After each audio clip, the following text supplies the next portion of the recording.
I'm Cino Zucchi. I teach and work in Milano. I have a small-scale office, not too big, to control and still do things personally. And we do a little bit of everything. We're not a special office. We go from urban design all the way to interiors. And each task for us is a new problem to tackle with.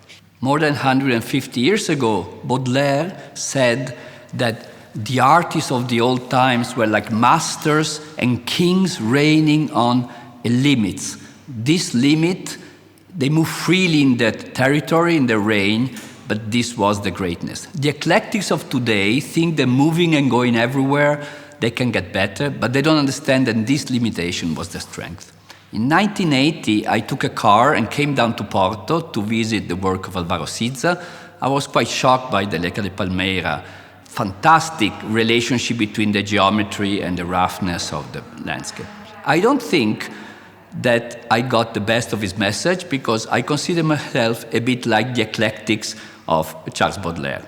The problem today, can we do good things even if we are subjected to so many impulses, different foods, different colors, different practices? This is a condition we have, and the younger generation is in this condition. We try to be specific with the white culture. That's a question. Maybe we lost the lines of tradition, of heritage.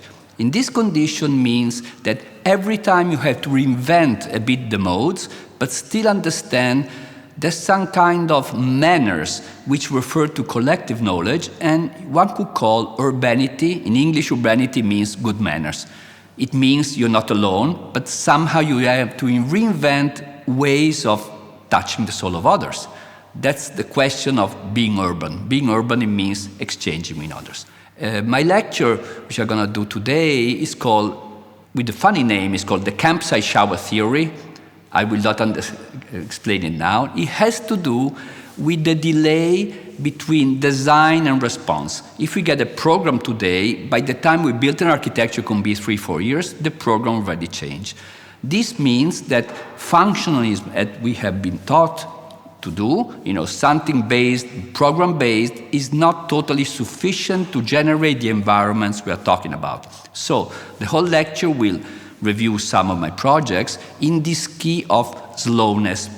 The subtitle is in praise of a just out of time architecture. In the age of just in time, I think we have to take calm and see the long duration and how architecture remains after the program that generated it. Okay, it seems that in the old times, people expected architects to design spaces. But lately, I start to be convinced that people, or journalists at least, expect architects to tell us how the future would be and generate strange but easy to understand theories. And since you have to catch up a bit with these times, I also made up a theory. As Mies van der Rohe said, you cannot invent an architecture every Monday morning, but today seems we'll be able to do that. But the theme of I will have a not so short introduction about general ideas, and then I will try to explain some of our works in this key. The idea of how the issue of time, intended as a delay between input and response, influence our practice. But since it's very difficult to make Cino Zucchi shut up, I'll make an exercise for 2.5 minutes to shut up, and you just read what is written.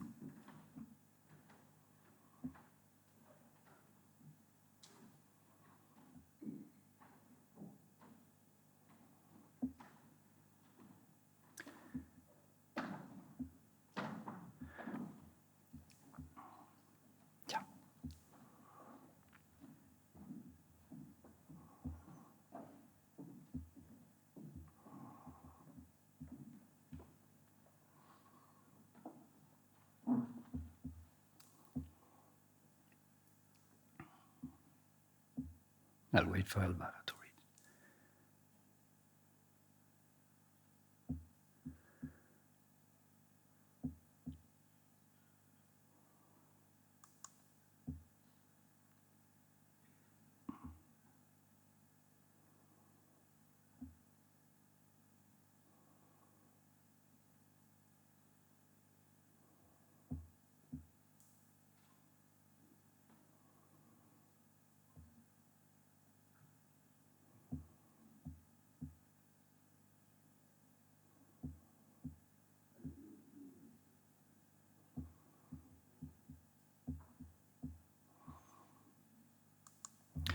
And this phrase in particular by Baudelaire is dedicated to Alvaro Siza.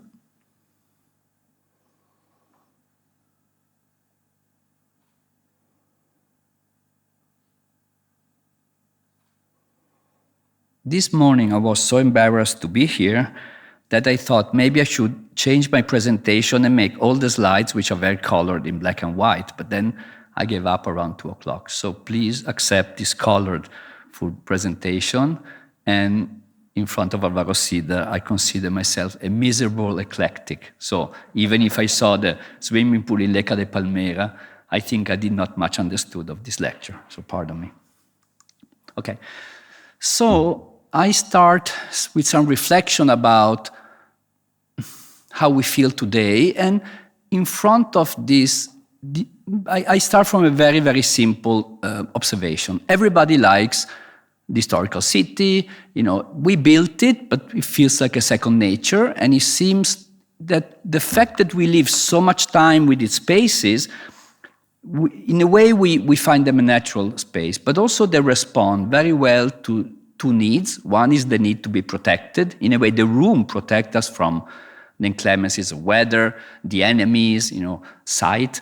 And the street and the square, in a way, fulfill our need to gossip, to go to the market square, and so on. So we feel the historical city is perfectly good environment for us. And this is a strong thinking, but this image can be taken from advertisement for vacation. It's a sort of a commonplace. The strength of it is very much used even by commerce.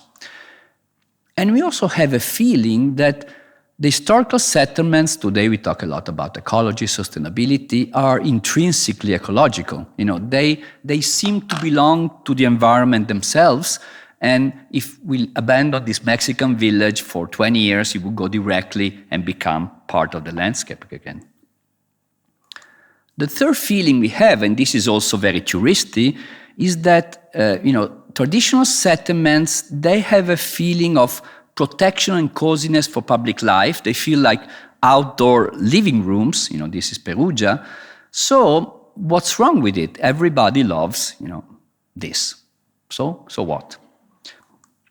But somehow, around, let's say, 1850, people understood that with new technologies, the expansion of people, the traditional city was not suited anymore to our needs. We had to make it bigger, we had trains, we had factories, and to design the new cities, even the tools, the traditional tools were not good anymore, so we tried to apply what is called Taylorism to the new city. In a way, the new city is the city of engineers, the city of infrastructures or sewers, and we don't know if that would have been beautiful, but at least we thought it was rational. This is a very Marxist picture, the factory in the middle and all the houses of the workers around it. But things did not totally go that way, as in Jurassic Park, this city, which was made out of reasonable methods, it went its own way, and today the spectacle of a Middle East city with 12 million, 20 million inhabitants. I was in China recently, and I was in a city, I don't remember the name, and it had 20 million inhabitants. And I seriously don't remember the name, the city I was in. This should make us think. And can we analyze this city with the classical ideas of beauty, in a sense of proportion, perspective? Can we apply to this? I think to this probably the concept of sublime is more apt, like a volcano or something like that. So what do we do with this? And, this is a picture by Olivo Barbieri. Everybody likes the historical city, but most of the people, we live in this city. We take a highway, we get out of the highway, we close ourselves into a private neighborhood, we go to play tennis into a bubble, we go to to entertain ourselves in a cinema. It works very well. In a way, it's a city that's suited to our needs. So even a child can use it, it's not so real at all. The only thing that we seem to miss is that the separation of single function inherited by modern thought, zoning and these kind of things, made the city into pieces. And what is left, the black hole you see in this picture, where the gypsies stay, is what is left of this separation? In a way, one could say, in Venice, you don't need a playground or an old people's home because the whole city is a playground. So we live in this city, and Saturday afternoon we go in the historical city. And all this has been 100 and 200 years we've been thinking what to do, how to design this new city. When my father went to New York in 1964, he brought back a book. It's called The World of the Future, and this was its cover, the one on this. It was a big model by GM showing the city of the future, but I can take this as the way modern urbanists conceive the new city. You say, in a way, we don't want to know anything about the past. Somehow we analyze the function of moving, the function of dwelling, the function of working, the function of having fun. We give a single response to all of them, and then we put it all together in a sort of physiological way. Think how many, metaphors. The living units are cells. The parks are green lungs. The streets are arteries. We filled up organic metaphors to keep it all together, these different organs of the new city. And in a way, if we could talk about the very nice words Christopher Alexander says in a beautiful book, Notes on the Synthesis of Form, about the difference how traditional crafts were taught and the birth of modern method, an M, the capital M, which is, in a way, separates the way you do things from the final form. In this idea, you have no formal prejudice, and you start from zero, and you start analyzing things. If you do a school, you count the number of children, you see the course of the sun, you analyze the strength of material, you analyze the budget, the geology, you put it all together in some kind of black box, the method, and then what comes out is the final form. No? So it's the idea that the process, if you apply a correct process, then the output cannot be bad. And of course, this input-output model, we know, everybody knows it. If you press the pedal on your car, you go fast, and if you saw the police, you take it out, you go slow. So there's a direct relationship between what you do and the exit. But then sometimes you have some kind of delay. If today we want to make a children, or we don't want to make a children like these two guys, actually this is taken from a section manual I find when my grandfather died. He was a strict Marxist. And underneath the book of Marx, I find out this sort of manual of erotic position.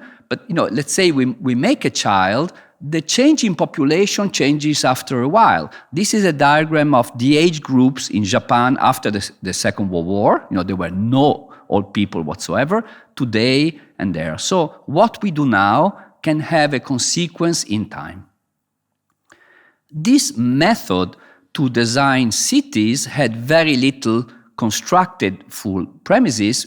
Of course, we all studied the famous Broad-Acre City by Frank Lloyd Wright, who never was built. But the one on the right is the model of Chandigarh made by Le Corbusier, who actually took a picture in the office of the mayor of Chandigarh. 6 or 7 years ago, they invited me to do a lecture there. I admit I'd never been there before. So I took the occasion to see it. And I remember this drawing because we studied over and over again the famous Capitol by, Le Corbusier. You had the administration building, the parliament, the tribunal, and all these spaces around it, this big open space. Visiting it, you have to go through a checkpoint. It takes half a day to go through. And right in the middle of the space in between the tribunal and the parliament, you have a total fenced-off barbed wire you cannot cross. One could even say, can you cross it in hot days? Because Punjab is very, very hot and damp, so I don't even know if it was so easy to cross it after a sunny day. But this is a totally planned city after 50, 60 years of use. Sometimes you find these interesting fragments of even very beautiful ones. Le Corbusier filled everything with brise soleil, but since it has a lot of humidity, everybody put air conditioning. And then, the famous modular, this is the office of an obscure clerk, looking out through modular rotating squares, again, the symbol of democracy through barbed wire. This they say the commercial center, one could say the center after many years of use. And so this poetic of, pure concrete, which is still in the laws of today, if you build in Chandigarh, you have to follow some of these patterns. This is very interesting. In a way, for some to look at something after so many years, it can teach us a lot about, what you should do and not do. In a way, it's a trial and error function. So let's for a moment admit architecture is an input-output machine, okay? What is the input today? In the old times, there's a famous definition by Adolf Loos, the architect is a bricklayer who knows Latin. Palladio was exactly that. Palladio was the son of a poor man, and a nobleman, Cino, understood he was very talented and gave him education. The one on the here you see it's a Palladio drawing going to Rome and measure drawing of the Roman thing. And I think, to joke a bit, in Italy, if you were a poor man and you want to study, you have to become a priest. So Latin was the way to nobilitate somebody from the farmlands. The priest was a mediation between the farm people and the nobles. And in this case, Palladio, when he does the Rotonda, I remember even Hermann Erzberger in a lecture, he said, I did not understood the Rotonda because it's not a house, it's a temple, until I did not place it in its context. It's like a podium for the noble to see the four seasons. It was a poetic interpretation by Hermann Erzberger saying the Rotonda itself is not a house, but then you have to put it in territory, this sort of belvedere to see. But still, the Vitruvian triad, firmitas, venustas, beauty, firmness, utility, was still there. So the architect had everything, and culture was main input. But today, I think in popular culture, you have almost two opposing views. You have the architect who is the one who do like this. Once I met Bernard Schumi with a student in Milano. I said, Cino Zucchi, today you have only two kinds of architects. The signature architects who do, and he went like this, and the production architects who put elevators in what they do. So this is Carlo Mollino, he's got inspired, and then many times journalists seem to want that. On the other side, we have this sort of late modern tradition that you start from a function, in this case, Jean Prouvé, dealing with the shortage of housing, you have the teamwork, and you do prefabricated aluminum houses.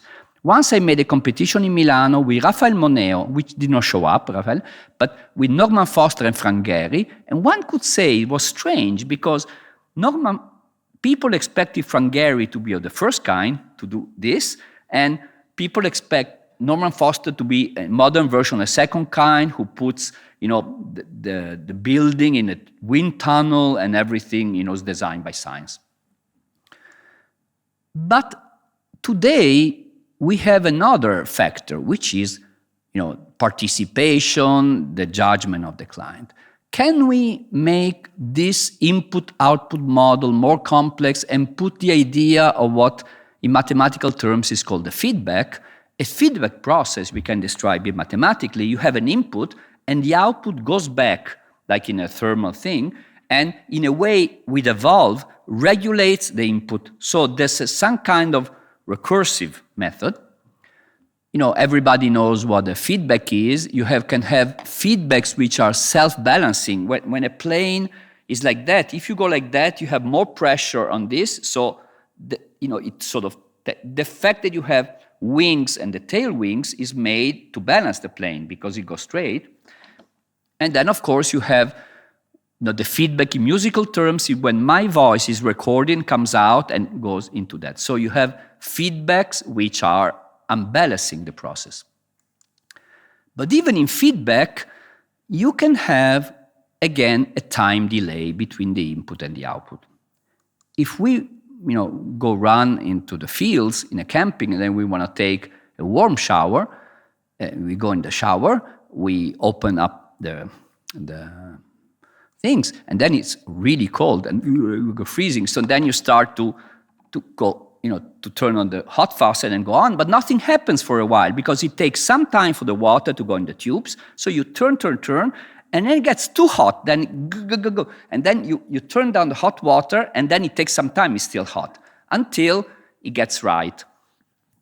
You can describe this process in mathematical terms, I will not, but in a way, one should have patience, should wait a bit, not oversteer, because otherwise you go like that. But again, this idea that if we base ourselves in an input-output mode, which is still what founds what you could call a functionalist attitude, in my experience, when I did the Lavazza headquarters, in the time I won a competition and did the design, the program changed 5 or 6 times, for 500 employees, then it became 800, then they sold something. They kept on changing while I was doing the building. So, some people started reasoning after the war, are we sure that the mode of functionalism is the right one? In a way, Christopher Alexander in 1964 wrote an article called "A City is Not a Tree." He was criticizing exactly the model you saw. You saw the Victor Gruen model, and he says, in a tree mode, each node is related to the other one, but only one branch. So he took the tree as a, topological model, and so single units become, neighborhood units, they became satellite towns like that. This sort of, he says, in a way, this is very hierarchical. And if something, as we know, if this would represent an electrical cable, if there's a cut down here, all this will remain dark. So he says the historical city has more than one relationship. The nodes are not structured this way, but he called it a semi-lattice. Each node is related to the other ones in a more complex way, and he would advocate this and consider functional planning too simple in a way and too hierarchical. So, you can say, I mean, of course, I would not go back to all the reasoning from Jane Jacobs to the IBA, this. But I start from a very simple, again, observation. The University of Milano, it's in a place on the old hospital, and now we also have what is called the Salone del Mobile, had events. And this was Jesuit college, and now you have the Canopy Obrera and the students of art. If function is, in a way, cannot explain that. Each object should respond perfectly. But the fact that we maintain these courtyards is maybe just because we like them. Maybe we feel they're reasonably apt to host activities that were not thought of. And this was the cell phone at the time of Superman. This is Lois Lane calling Beb. Superman, in a metropolis mode, if the city were just the big machines, in a way, each generation should, we don't go around with these things anymore. We throw them away. I think I changed at least 6 or 7 cell phones in the last 5 years. But this does not happen with the city, of course. It's a very simple statement, but it can be a good one. So, of course, the city is a functional object, like any craftsman. I would say that a bowl or a piatto, if tonight we have, tomato spaghetti or fish spaghetti, we take out a bowl, but we don't need to know exactly what kind of pasta we eat to eat that. In a way, a bowl has a shape, has insulation, has a size, is related to the fork. It's in a system, but somehow it, hold up his life. One could say life is liquid, life is a soup, and the city is the bowl of our lives, one could even say. And in a way, the most perfect functional objects, like American commercial centers, I've been working with experts in commercial centers, and they know exactly, if you put a product in this shelf or this, they know exactly. There's nothing as perfect as the science with like rats in a cage, in a labyrinth, when you go in an auto grill. So, but then when these perfect machines fail, they really fail. Today we're discussing about, Even in France, they decided to plan new towns around shopping centers, and now the shopping center is gone, and the new town has a void center. But this is a picture of, she was also my sister, Matilde Casani, a very good artist and photographer. And in Lombardy Plain region, you have a big colony of Sikh people because they are good in cattle things. And they have a party every year, a feast. And this is the feast of the Sikh in a very typical, Italian town like the Fellini kind. I mean, we have to admit there's a certain kind of flexibility, or call it resilience, call it the name you want, between the container and the content. I mean, a Sikh party can happen very well in an Italian old square. Two things more before showing my things. I remember there's a phrase by Raymond Anvin who said, the beauty of the old cities was given by the walls. Now we have to find new ways of delimiting, even garden cities. Maybe green or landscape is the way to delimit, but we have to find a limit. When you see a picture of Milano from the satellite, it really has the 4 character A, B, C, D of melanoma. Can we start? We are afraid that the city is the cancer of the earth. We're the first generation, we really are worrying. Today we're talking about soil consumption in a good or bad way, but just to say that it's the first generation, it's worried, and it's a new element that we can really damage the environment. But then, if density was evil, many of the urban theories, there's even one by Hilbert Simon theorizing suburb against nuclear war, saying if an atomic bomb would fall on Chicago, if everybody would live in a suburban house, so he was in a Cold War attitude, he was praising the American suburb, but we are discovering that the very non-dense cities, this is much more complex, you can play with numbers. Just to say that European cities, for transportation, they consume like 20 gallons, while the American cities consume much more. And this is an equation between density and consumption. And here we see that the worst, urban apartment is much more energy saving than the best green suburban house. This for many reasons of scale, for many things. I will not explain it, but we are rediscovering that maybe this sort of ideal of suburban was very also energetically bad. And this idea that you could put together green and nature, every time we open the newspapers, again, I'm not against the journalists, but these are images which are made to go on newspapers, regardless of what they are. There's some kind of alliance between density, futurology, and greenwashing, I think. And do we really want to live here? Sometimes these are real renderings taken from the competition Reinventing Cities in Paris. We just had in Milano, and we actually won a little piece of this competition, but I said the other day to my team, 9 out of 10 of the points are resilience, the CO2, which of course I'm very ecological actually, but is the one about urban design and what we are transforming a big places, and all the keywords and judging screen is only about these things, but maybe we have to reflect also about it. We were talking about Carlos before about this issue. So maybe maybe the European cities in its genes, without being nostalgic, has already interesting ways of putting together human, settlements with green. This is the beautiful, in a way, cathedral of trees of Aix-en-Provence. And this is Place des Vosges, Sunday afternoon. And of course, it has very good architecture and quite pleasant environment.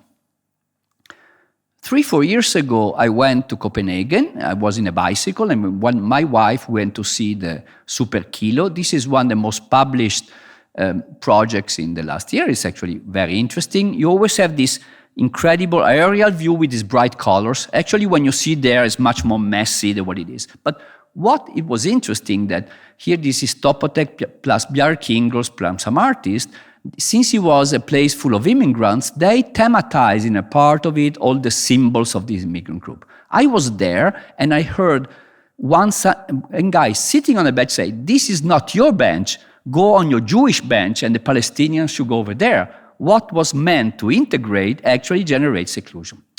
Then and I went back to Paris, and this is Place de Vosges again, and I risked to be put in prison as a pedophile to picture, everybody, all these people taking different behaviors. You have the loner, people who kiss, immigrants, or people, children. This is a standard, today we're talking about LGBT, this guy seems quite LGBT, but in a way, can we do social engineering through architecture? This is a big question. Today it seems that, you have to have the old people's home, the young people's home, this and that. Maybe a bench is a place where you can be very happy and kiss your girlfriend or, be promoted, or maybe your mother dies and you cry. Do we need to attach a behavior to this bench? Of course, it can be a comfortable bench, it can be in the sun, in a shadow, like that. But I'm wondering also how much of the diagrams we draw on today's, project, if it's right. One last thing before showing off. Futurology. Tell us, architects, how I've been doing at least 30, 40, 50 interviews. How we will live after the COVID? Tell us, architect Zucchi. I actually have here, you can zoom it. I have a little piece called "The Future is Bullshit." I could not wear it because of politically correctness. But if we go to look the futurology of the past, for example, Jules Verne did Paris in the 26th century. Half of them they're right. Even Matrix or Blade Runner contain some prophecies. I'm not saying they're not right, but they're also describing the life, in a way, again, the Jetsons are like a normal suburban family. In just of having this car, they have an helicopter. So they also describe the age they're in. So, again, I was born in a space age. When I was 5 years old, my father went to Russia and brought me back a signed dedication of Yuri Gagarin. I think he made it up, but I was so happy to have the portrait of Yuri Gagarin like that. I knew all the cosmonauts of Russia and America, and I was convinced totally that I would live in this place. This was the famous, House of the Future of the Smithsonian. Men used to wear these pantyhose, and things would go there. So, and this was the famous Futuro House on 1970, and again, totally convinced I would live here. But these are the Futuro houses today. The space age prophecy. Now they're just demolishing. In Tokyo, they have the Metabolist Tower, the Kurosawa. They're selling it. Now I think some museums are getting one piece, of the capsule hotel. And of course, if you do a capsule hotel and you embed a TV, then the TV gets, has a short lifetime than architecture in a way. So, these are the prophecies of the future.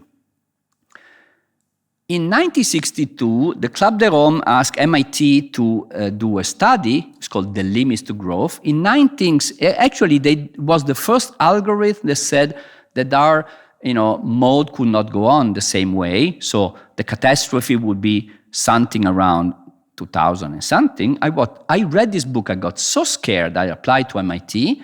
And I went to study at MIT. This is my Cino Zucchi, Artificial Intelligence, 1977. I could even write in Lisp. I just found my old notebook of my time.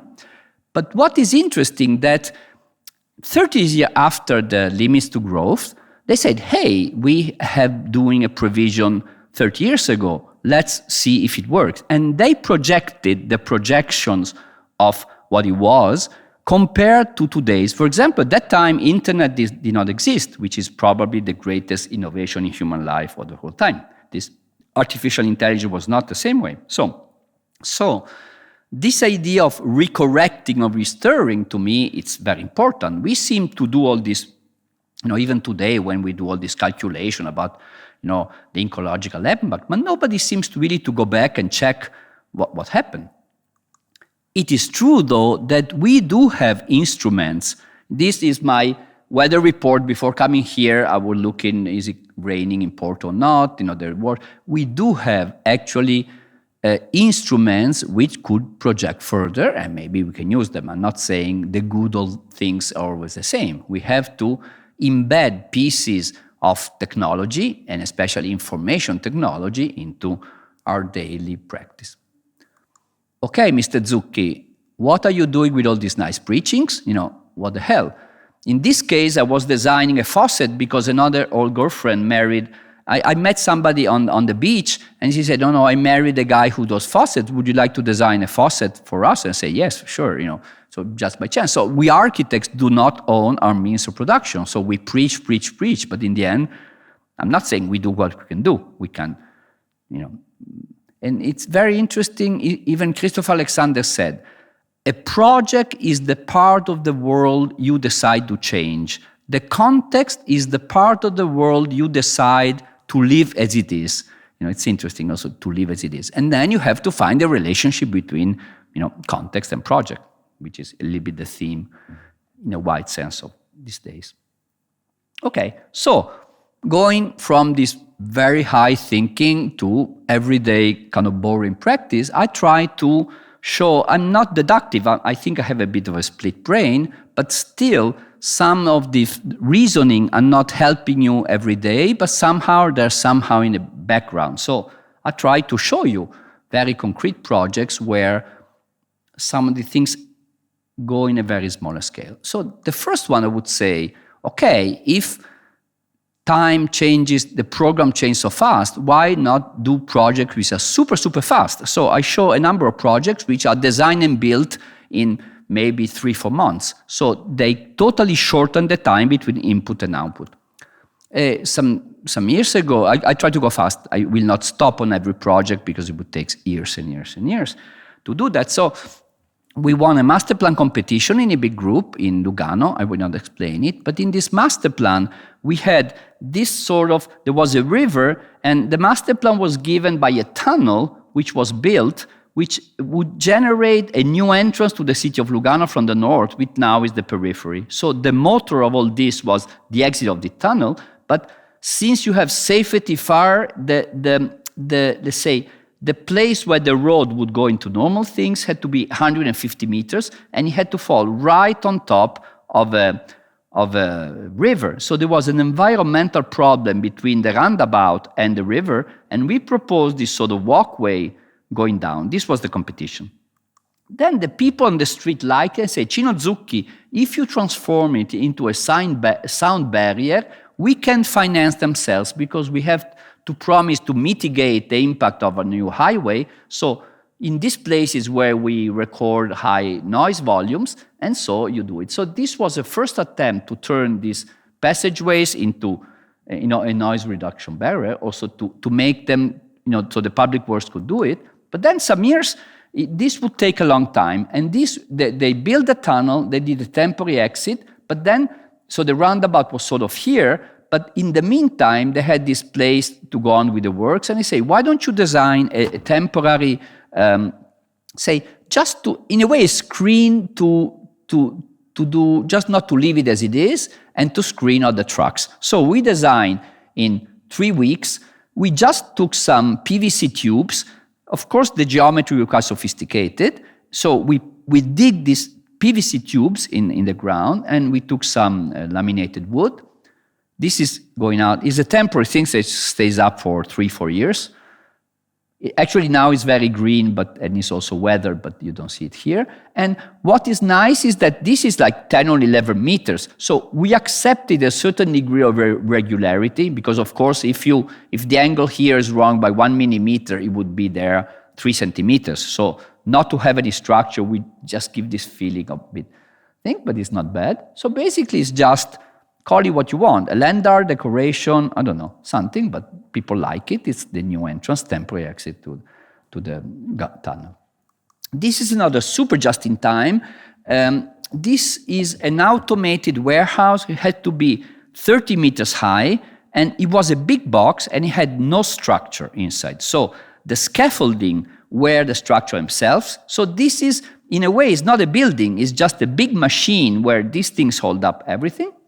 And this guy was afraid that the city, because it's a factory and it's next to the countryside, so they had some kind of environmental impact, and he wanted me to hide it somehow. And we convinced that not only really could hide it, to paint it the color of the sky, but we could transform in something else. And in a very cheap way, we order some aluminum. So the skin, the aluminum skin is given by them. So we just put these things, we just put some bits and pieces, and we put these, let's say, blades of aluminum. On one side, they have no color. On the other side, they have 3 colors. So they're double-sided.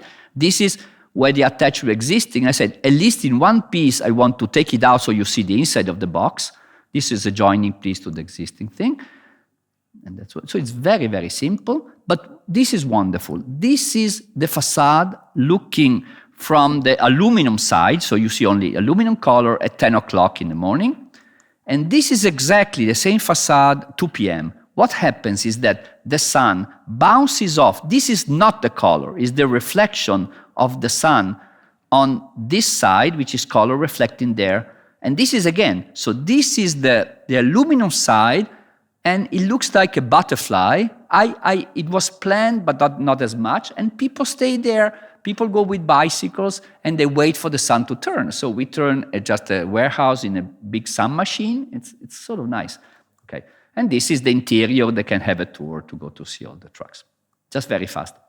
Then about instant projects, you can have installations, and you saw some this morning. And the Biennale opens up in May, and on November, the Ministry of Culture Milan, they made a political mess. They didn't nominate any commissary. It has a very strange political story. And then they found themselves in panic.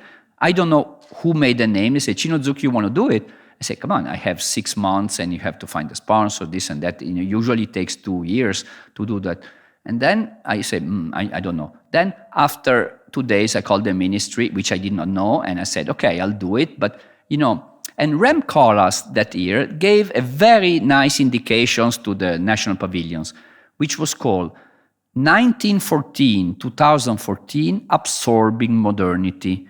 The national pavilions are culture independent from the main exposition, the expression of the Ministry of Culture. So I reasoned on this very nice slogan, how each country absorbed modernity, and I thought, can I find some kind of leitmotif of Italian culture in the last 100 years?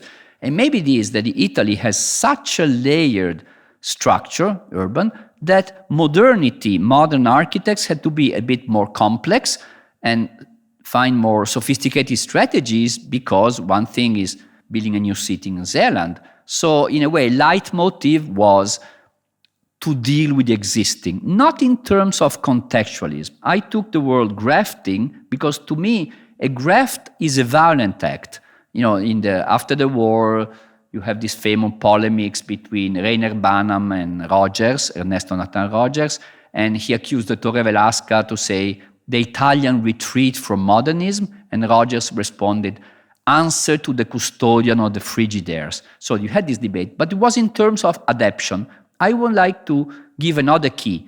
Grafting means you need to be violent, but you need to save the organism and to manipulate it. So so the first part. So then I said, okay, when you do a pavilion, you have to be also embodying what you do. So why not do it? And this was a very listed building. I went to talk to the Soprintendenza, because this is from Sansovino himself, and we designed this temporary thing. Actually, they left it out. It was meant to be temporary, but if you go down now, it's still there. I say, we do the first grafting, and we call it archimbuto, the archifunnel, something like that. So this was a big metal thing. This was it.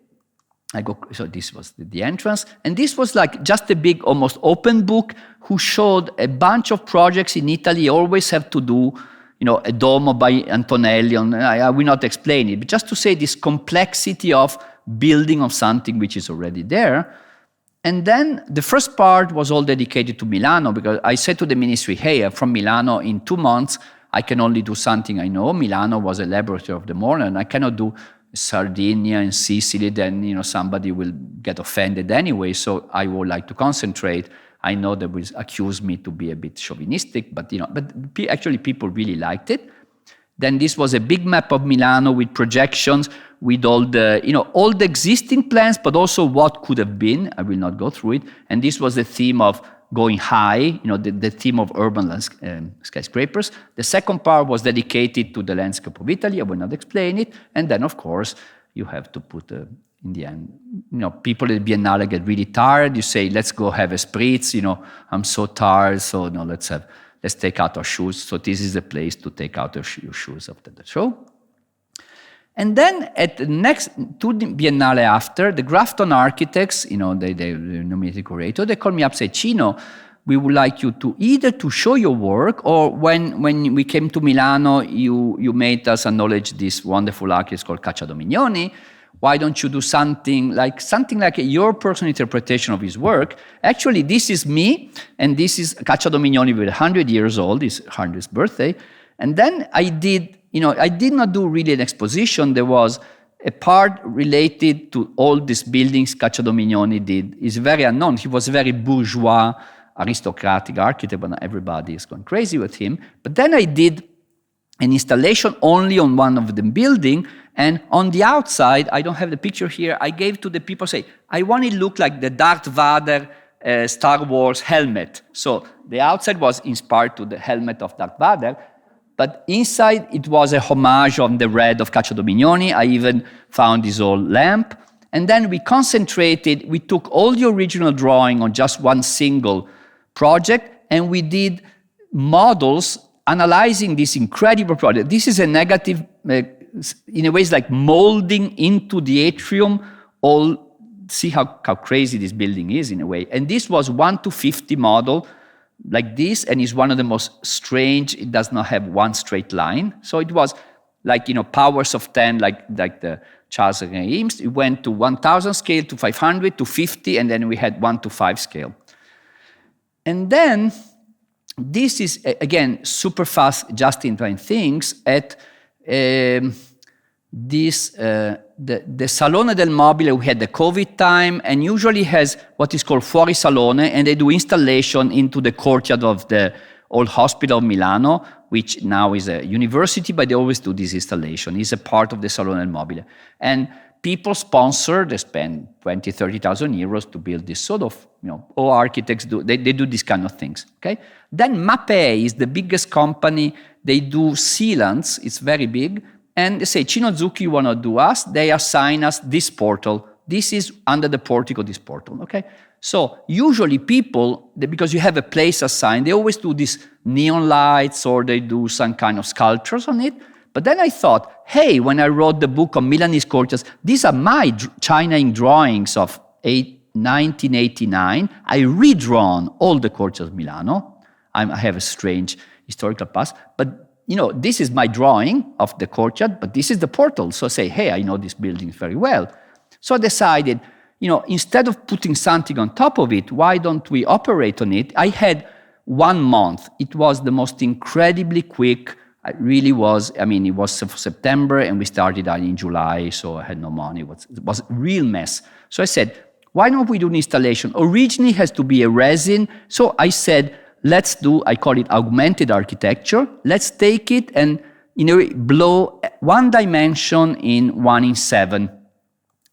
And this is, Bramante did the choir of San Satiro. It's a fake perspective. It looks, when you enter, it looks like that. But then when you go, it's just fake. It's maybe 60 centimeters deep. So we did the contrary.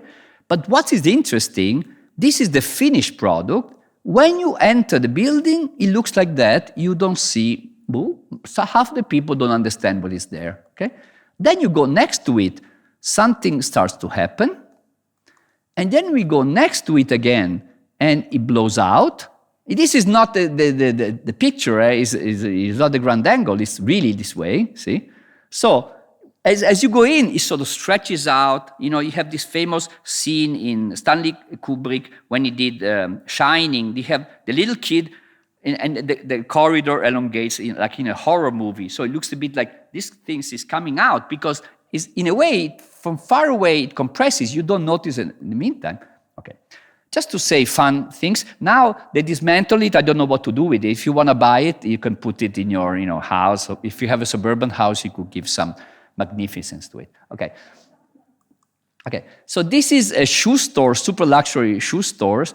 My problem is that they do ugly shoes, $700, $800 shoes. And then when I open it up, say, Cino, Zucchi, we would like you to wear our shoes. And I said, no, I cannot wear those shoes.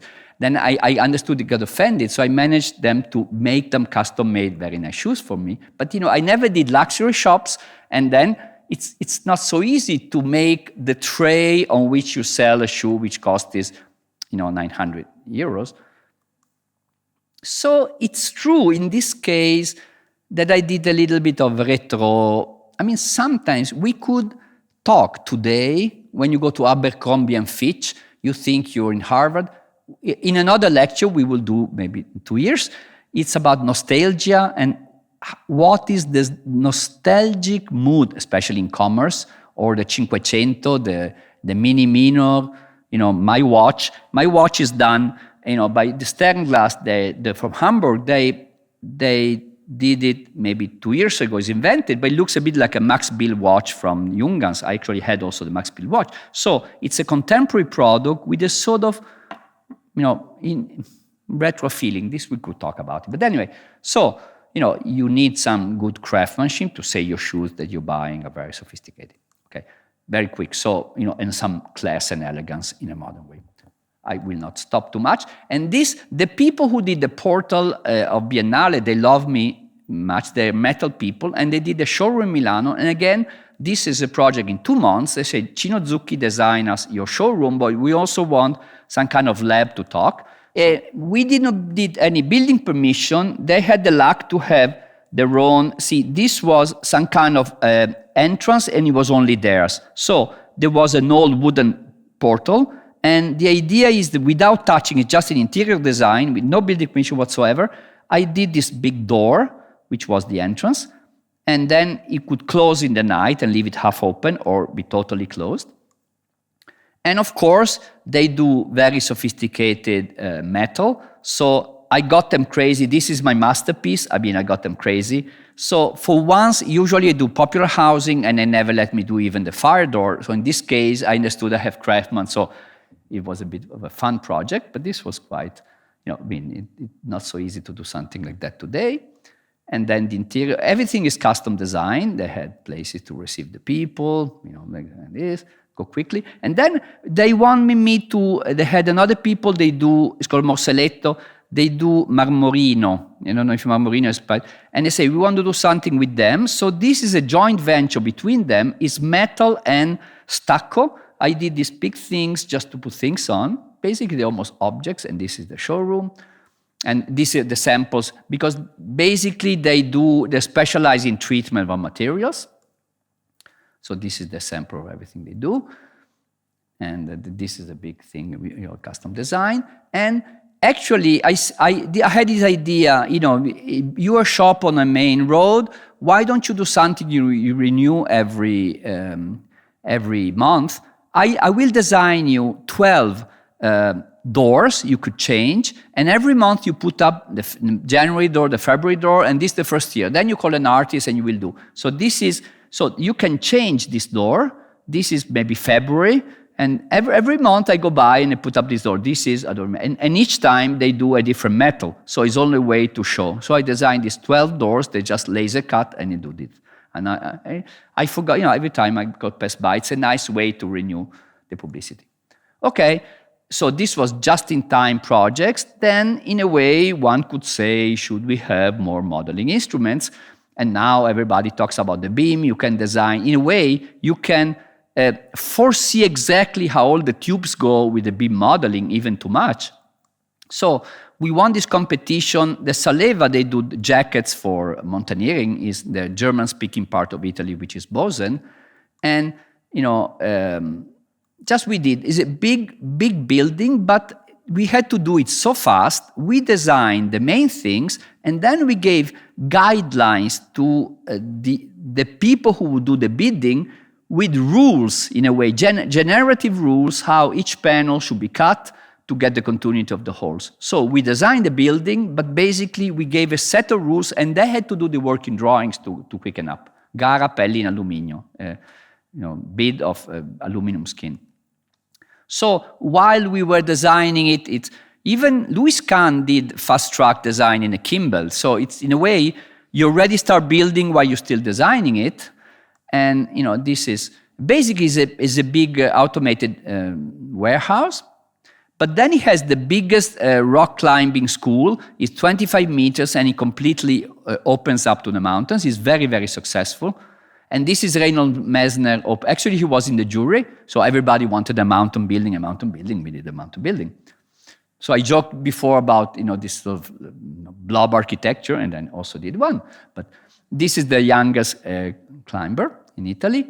Yes, now the office part, and you have all this aluminum steel overlooking the mountains. We produce more energy. I don't praise myself. I'm very, very ecological, but I don't like to say, oh, I'm so ecological. But this produces more energy than we give energy to the city because it has a very big roof. And, this idea of camouflage, in a way, this is the typical, Bolzano has a very big industrial suburb. This they produce cannon to make artificial snow. And this is from the other side of the highway, my building. And when I decided the color, my clients say, oh, no, you wanted this bluish. This was the collection 2007, 2008. Now we do red, and say, come on, you're also the first building you see when you arrive with the highway in Lugano. And I'm proud because I did not do a green building. I did a blue building because in Lugano, when you have a little bit the fog, everything gets blue. So it camouflages also with the air, and it's also a landmark building. Everybody goes by. This is the highway to go to Innsbruck, so everybody sees it. Okay. Introduce flexibility as the key element in urban projects. Let me see. Okay. So this idea, I don't want to use the word resilience. So I also explain in the people in my studio that technically the word resilience is measured with what's called a pendulum. I could, after we have a beer after, I can explain you how to measure resilience in terms of, basically you take a pendulum, you put it 90 degrees, this is an object, it bangs on the objects, and then the pendulum goes maybe up to here. The difference in angle between the start and this is the amount of cinetic energy absorbed by the object, by the forming itself before breaking. So it's a term that comes from physics that then went into sociology, and now it goes everything. Okay, so a newspaper say, "Oh, Cino, Zucchi, how we will live tomorrow? Why don't you sketch some new modes of living?" So I said, okay, I sketch some very traditional. Some people would like to be very normal, with just a big terrace, like this. But then you can have people with no kitchen, and then you can have a commune. So I mixed up very typical things, and it was there somewhere. So it was a sketch 2014 for this. But then we were commissioned to design incredibly dense, it was a plan not made by us, like towers of 80 floors, and it had to be built in 2 years altogether. Milano had the Expo, and this would host the employees of the Expo, and then be rented as social housing, very, very cheap. So it's the cheapest project I ever did in my life. And it was an incredible dense array of tower, and there was another tower here, these are my 2 towers, and I convinced the developer, saying, "No, come on, you say ecology, but you have a tower here, no sun, so please take this away." So I really convinced to take away a tower which was supposed to be here, you see the pictures after, and then, so all these people, this Cucinella designed this, so it was a group of architects. But then, because of money reasons and basically time, the only of the group who were not built for the Expo, it was us. And so I just finished it 1 month ago. This was the ground floor plan, very, very dense. You see, a lot of apartments served just by 1 stair block, and the apartments are quite good, but originally, this part could be taken off and be as a room, because during the Expo, you didn't need so many living spaces and they have private terrace. So everything is very compact, but quite okay, but really, really low-cost housing. So we didn't have the money even to do parapet for the windows. So it's true that we found a way to give some dignity, even in a way with a little bit of makeup. Some days ago, my daughter, I said, Anna, what's wrong with you? You look a little bit, you have something wrong with it? Are you ill? No, Papa, I did not put my eyeliner on. And I said, see, that's strange. I'm so used to see you with eyeliner on that if you don't have it, you look ill. So in a way, it's a bit, okay, maybe you need a bit of eyeliner also on buildings. And actually, we designed also the entrance and some open space, but this was built before, so we did not build it for many years, and then now they just built it, and it was incredibly, I don't want to, when people really get out of money because they bid with all money, so it was incredibly difficult to deal. They want to take away everything. But finally, this is just plaster, and the windows are, again, I didn't even have the money to do the parapet. So we tried to give some dignity. This is by Cucinella, and this is us. This is 80 meters high, so it's quite. And you have this sort of step profile. We look like, be like Chicago. And I call it the Blue Canyon because they were so close among. I said, let's step a bit just to give some sun in here. But what I'm sure it's a bit, not better, but in respect to the other ones, I try to care to give it a bit of a scale on the ground floor.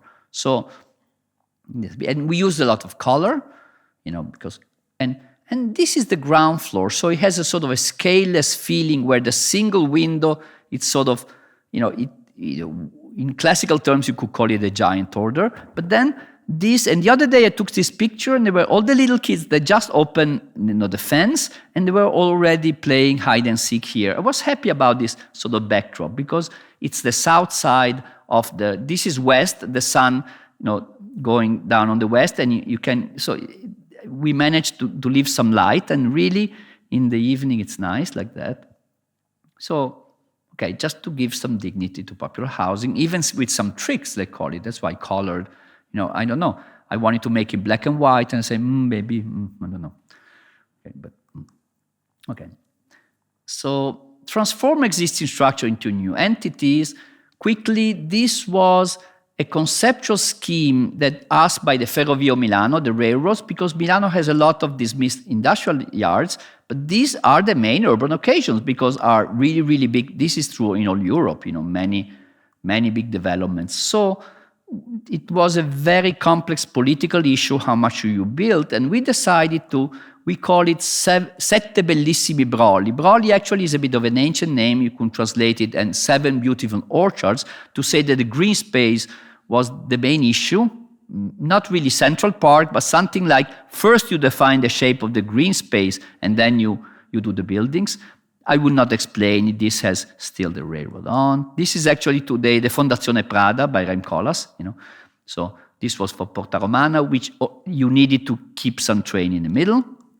So it was sort of a neoclassical, this is Rem Koolhaas Fondazione Prada. This was the biggest one, Parco Farini.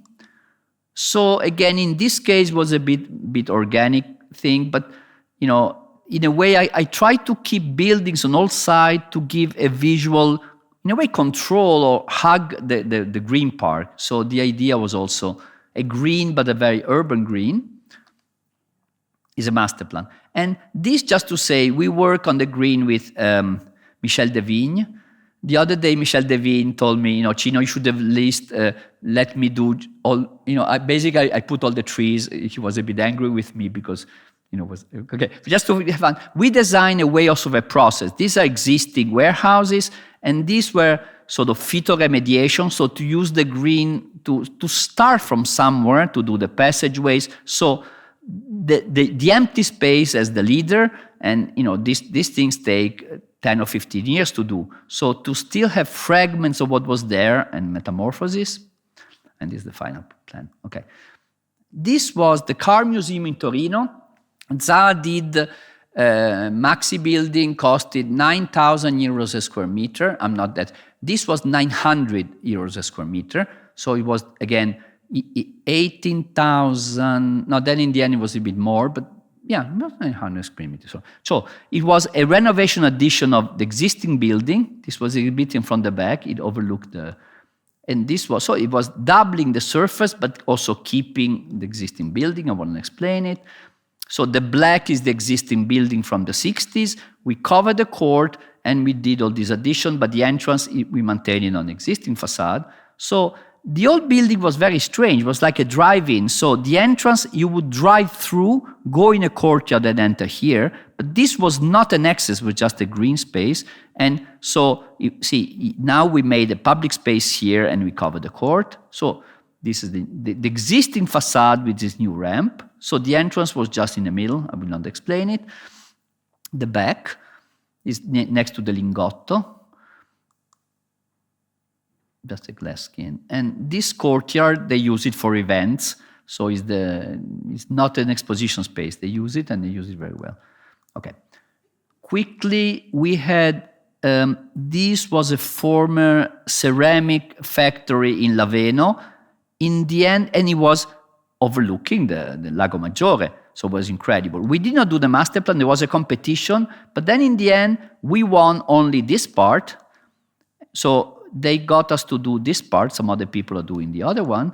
And it was a lakefront and basically was housing with some shops on top and a green space done by Gustafsson Porter. This was not done by us. So we had the honor to be the lake-facing part. Of course, Lago Maggiore is very picturesque. You know, you have all these little single-family houses. So it's a very delicate environment. You know, it was... now it was a total industrial precinct, so it's opening up to the city.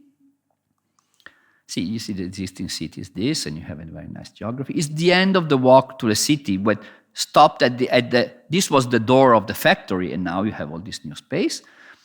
See, so you had very neighborhood relationship with the existing city. This I will not talk, and the entrance. And the back of it is sort of like a village. So the lakefront is sort of a little bit more monumental.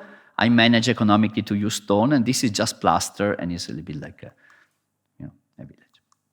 Okay, I go as quick as I can. Another renovation project. These are all housing schemes, mostly into former industrial areas. This was in Bologna, the Mercato Navile. We won another competition, and the master plan was.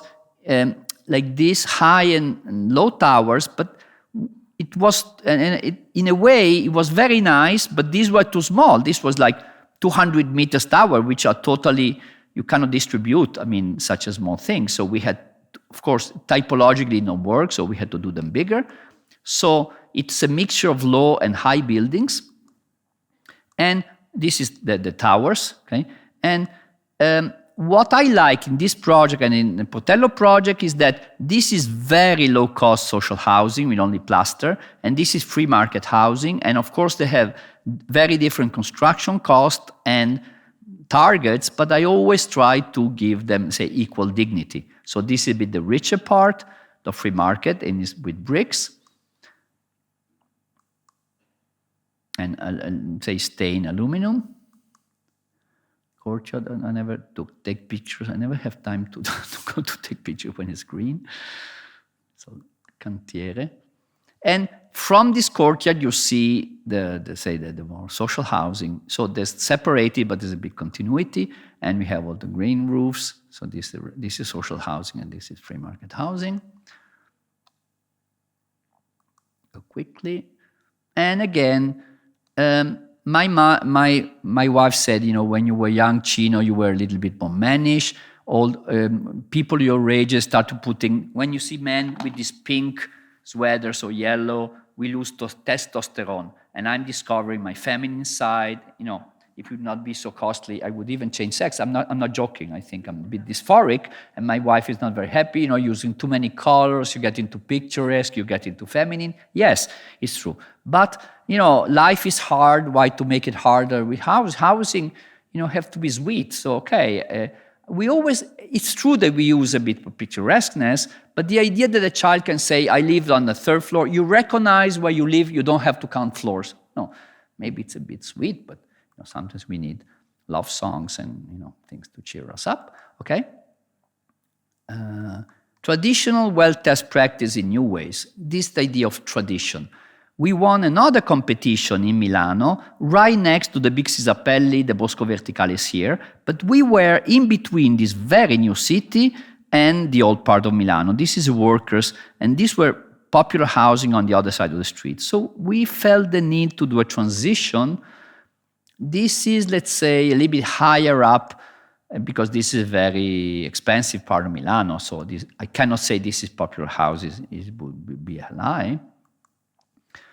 And in a way, it is true that I hope we did not get all the way postmodern, but we introduced some elements of traditional spaces. For example, the way you enter. So this is Zappelli. Actually, we bent the building because there was an entrance here which was not in axis with the street, so we make a gentle move. So in a way, we try to connect this new intervention. This is by Munoz e Albin, they're from Houston, I think, with a little bit more historical Milano. And we use this sort of tower bow window motif, very natural material. This is oxidized copper. And the entrance are very light, and you see the existing houses. And in a way, this is very traditional. The way Milano, you have this big, the historical, you have to enter and you have the garden in the back. So I think that the more you relate the street, the entrance and the garden, in a way, it's quite traditional. But still, we are in between the old city and the new one. Okay, acknowledge the importance of public space. I think what remains in European cities is public space. Como, Pavia, and the others are, in a way, Roman layouts filled, with one-floor domus. In a way, the layout is the same of Pompeii, but then you have 8-floor buildings. So, as Aldo Rossi, somebody today quoted, Nolli plan and Aldo Rossi, but what stays there has a longer level of permanence is probably the layout. So this was a public park in San Donà, a very suburban part.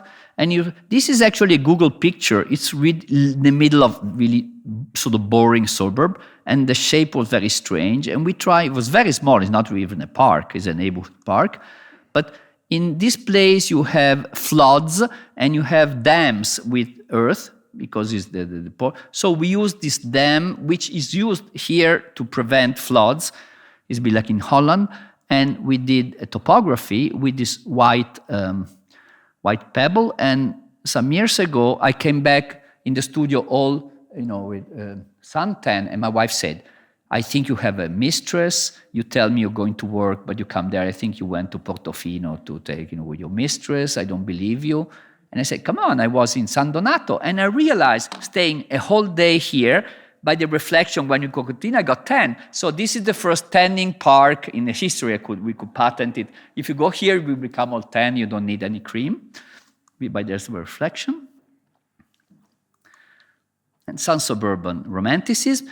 And then this is the Portello, very, very dense. Actually, Gino Valle did the overall plan. And we did this part, so the axis is by Gino Valle. This is all building by Gino Valle. There was a commercial center here. And we did a free market and social housing and office in a very, very compressed state. I will not explain it, so it was quite dense. So these and these are social housing, and the one toward the park are a bit more expensive, and this is an office building. And again, with very low cost, we try to give some material dignity. We are in the back of a shopping center, so this is the parking of a shopping center. Not everything is always so well designed from the point of view of urban design, but we try to make some smile to the city. I would say these are social housing. And I think, these are typical popular housing from the 50s and 60s, basically workers' housing. Okay, they are new, but I think the idea was to give a lot of porosity and to let it in. A lot of, today you have Zadid and Libeskin, city life, which is not too far from here. Maybe, I don't want to discuss them, but they really look from another world. We try to, not to imitate that, but I think this kind of familiar something. And this is Cino e Cino, everything very nice, but we don't know where to hang our clothes. And in Milano, you have, Sant'Ambrogio, this is, I think, but then you have a whole eclectic architecture from 1890s. This is sort of the Romanesque style. You have a in last century, each country defined what is Portuguese architecture. What we think is Portuguese architecture, Austrian architecture, half is true, half it's an invention of the nationalism of 1850. So we have this architecture, and then I realized after I did a bit of that with these white stone corners. This is the office building. The idea that the function was not so public because all the shops were in a commercial center, but we tried to give, when you touch the ground, this is a bit the richer housing. Actually, sometimes I do the popular housing, which is nicer than the richest housing. Maybe this is good. This has a bit more precious material with stone. And it was a very, very, very problematic neighborhood with a lot of immigration, but I think when you do nice things, from time to time I go there, sit and hear what people say. I like to sit with black glasses and hear what people say about the place. It's really nice. So, I think that public space is very important. And then we called this the kissing bench. And some days ago I was there, and I say, can I take you a picture to kids? We called this the kissing bench while we were designing it. But can you take your hands out of her tits? Because this is a kissing bench. You want to make out, you can go in the park, you can go much more over kissing, So the issue about benches and people kissing on benches. There's a song by Georges Brassens, Les Amoureux de Banque Publique, that the people who kiss on bench they live in another world. And this is Sant'Ambrogio, and this is a Cacciadominioni building. And once I met a Cacciadominioni, and this is me, Cino, Zucchi, and Cacciadominioni, because he did my parents' house. And I gave him a book on Milanese courtyards, and he wrote My Baby Cino. So I can say he went to bed with my mother, and maybe this is a proof. Maybe he went to bed with my mother.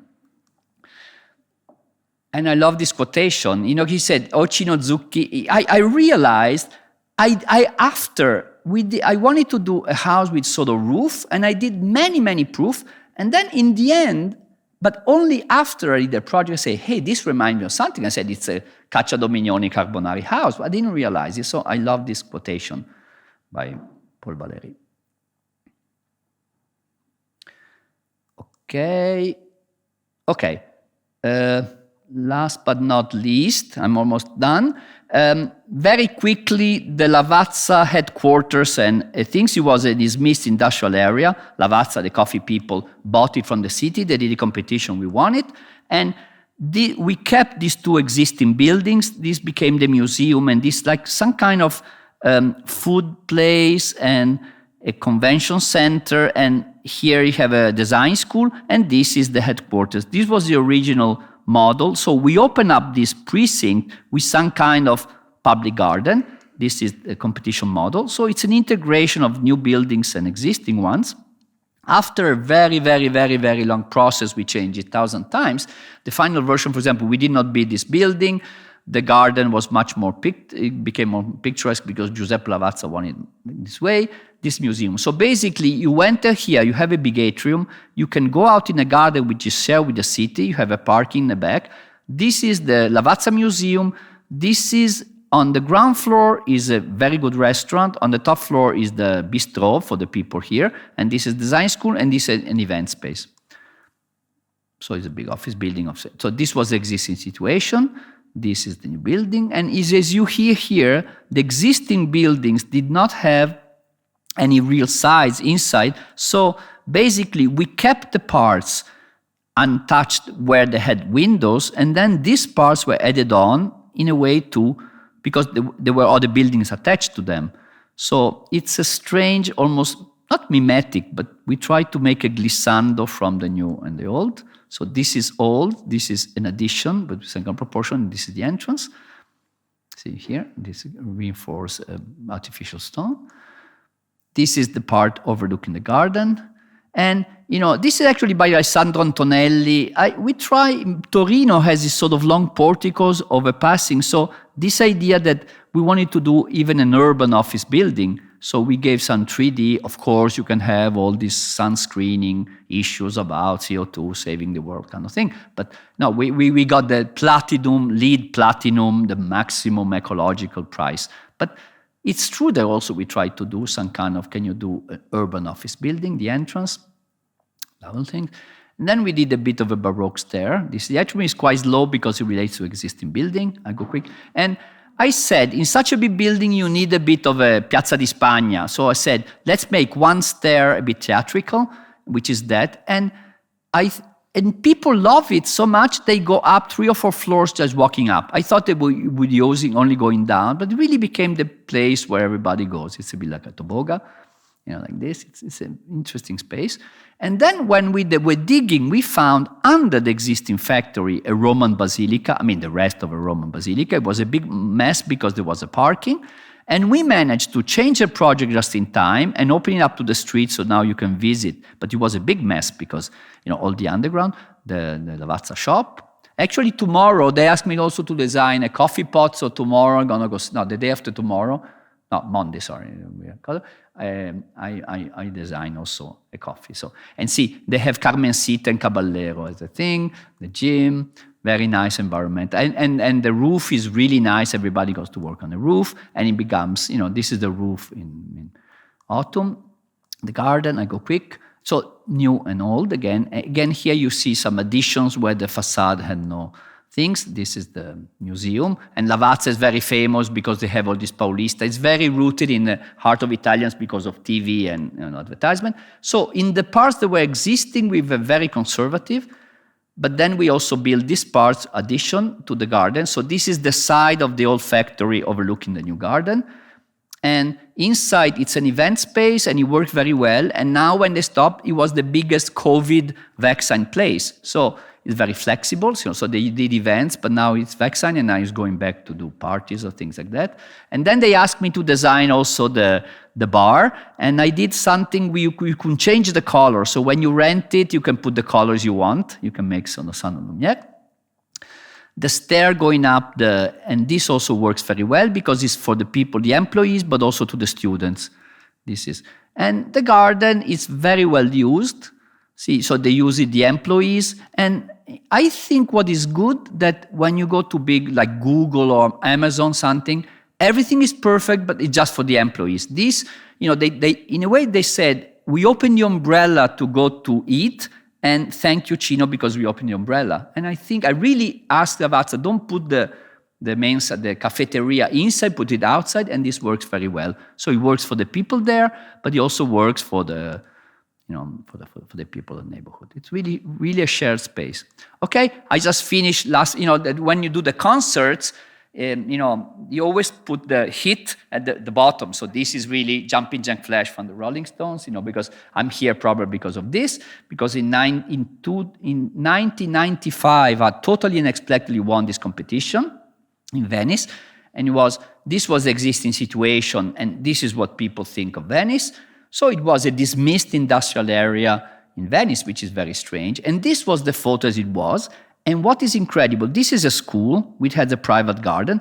When I sold my car, I found the keys, and I had the keys of this gate, and all this area was totally enclosed, and I had the keys of it. It was a total private industrial area with these very big buildings here, very complex. So this was the existing situation. So there was a school, there was a bridge. We would stop here, and there was another bridge and only these houses, but all this, including pieces on the other side.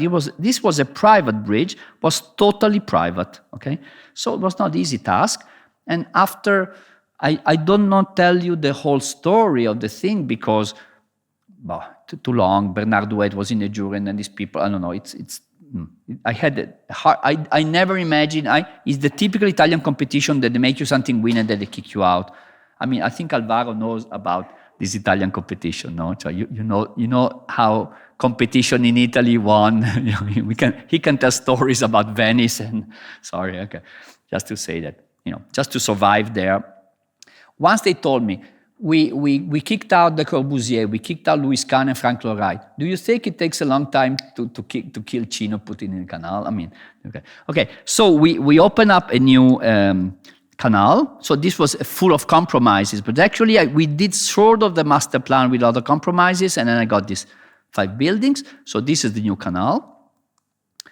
And so this is the school, and we open up the square. So the question was to make it through. And the question is what kind of architecture you do in Venice, because this is Venice, but also this is Venice. Can you do this today, just for picturesqueness? And this was the existing building. So some buildings, this is the one you saw before. We sort of renewed the building in a sort of heavy way, in this industrial building, and mostly was residential. This was a shop or a restaurant, but his residences. So this is a new square, this existing school. And this was a building who was too rotten to keep. But then we did this one, so it's a bit of an infill, I would say. I go quickly. So some building you sort of squint your eye, you don't see. And this is the new part, which I find the weakest one, because it's freehand, but still again here, it's very difficult to do something in Venice. And once I said, building in Venice is like going out with Nicole Kidman. You're always a bit shaking, and then you fear a journalist, some photographer come. I mean, he makes, maybe your for an architect. This is the canal, is the back of the building you see in the canal. And again, always, in many cases, we actually built on the existing piles. All Venice is made out of piles. So we use the foundations of the existing building. This was the back of Redentore, but it really was an industrial area. So it's a little bit the backyards of Venice. And this was the situation here. You would cross the bridge and bang into that. So this was the way a closed entrance, which was here, like this. And we did that. So, we did some kind of microsurgery. We cut through here, and we left this chimney. And this is basically popular housing. It's very, very cheap. And probably is the building which we left the existing chimney.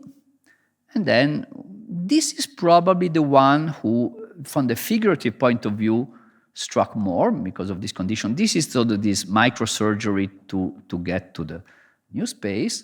And it's very simple because it's plaster. You have three kind of windows. These are the kitchen with the holes to let the gas for, like, this is bathrooms. These are bedrooms, and these are living rooms. So only three kind of windows, and this is the courtyard you enter in. This is the only Siza lecture in my life. And everything in that I painted all color, but this homage, the only homage to Siza is this. Okay, so you have these three kinds of windows. And it's the closest things we could do. Probably it's the best piece, no? Because it's all this. And this is the courtyard. And it's the closest thing you can do today for building rules also. And, in a way, if you squint your eye, the idea is that it's not so different from that. How to make a house in Venice. Take a sheet of butcher's paper, put on the record the record Fabrizio André, Tutti morimmo a stento, is a folk singer like Jacques Brel. Think of your first love and cry a bit, and draw the windows where the teardrops have fallen. And here, it's very easy, Did we try to do Mondrian or picturesque? We don't know yet. But what is interesting, that this building was very thoughtful there, but for some reason, it got, my wife say, oh, there's a painter who does this, and this is advertisement. Do you speak about teaching English in Italy? Do you speak English in Italy? This is the cover. This is not a painter. They took this. No. This is a card. For some reason, you are, this idea of repetition. Bonjour tristesse. If someone wrote something else, you're lucky because somebody wrote Bonjour tristesse. Think of, it's interesting how a building, 10 people know it from real, and maybe 1,000 people, especially the students, know it just because they look on internet. So somebody did a caricature of me all dressed like that. So in a way, I think I'm here because of, I didn't have this thing, but for this reason. So to finish, I was a very hippie person. I had long hair. And the other day I said, we all try to be tough, but this is the record they gave me when I was 13 years old, 68, a gift from a flower to a garden. And Louis Kahn, in 1964, came to Milano to give, they gave a laurea honoris causa, and he made a lecture, 64. And he opened up the lecture like this, Louis Kahn. He said, let me first tell you that architecture does not exist. What exists are the works of architecture, which are offers to the realm of architecture to be there. So you have single works which are offers. In medieval paintings, you have people offering architecture. So this was, a gift from a flower to a garden by Cino Zucchi. And I think we love the city. A city is also a sentimental place. And just to finish with two quotations again. This is by Adolf Bene. Again, about functionalist. I will let you read it. Because in a way he says the rationalist looks a little bit further.